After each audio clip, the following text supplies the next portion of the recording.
আজকে ৮ নম্বর ওয়ার্ডের শ্রীরামপুর গ্রামের বদরগাছি থানার মাঠ। বিশাল এই মাঠে বছরে ২ বার ইরি এবং আমনের ধান চাষাবাদ হয়। বাকি সময় পুরো মাঠ ফাঁকা থাকে। বিশাল এই মাঠে অনেক ধান উৎপাদন হয়। আমাদের নওগাঁ ডিস্ট্রিক্টের সবচেয়ে বিখ্যাত ধানের জন্য। তো বন্ধুরা, আপনারা দেখতে পাচ্ছেন আমাদের বিশাল এই মাঠ, যেখানে বর্তমান ফাঁকা আমনের ধান কাটা হয়েছে। এখন এই মাঠে বর্তমান গরু ছাগলের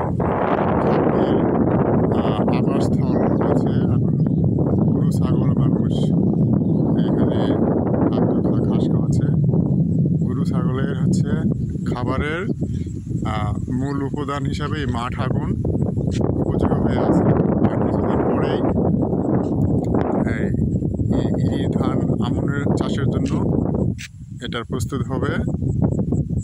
বর্ষার মৌসুম, এই সময় ফসল পানি হয় না। আমরা নওগাঁ ডিস্ট্রিক্টের সবথেকে যেটা এই ফসলের জন্য বিখ্যাত, সেটা আমাদের ধান চাষ।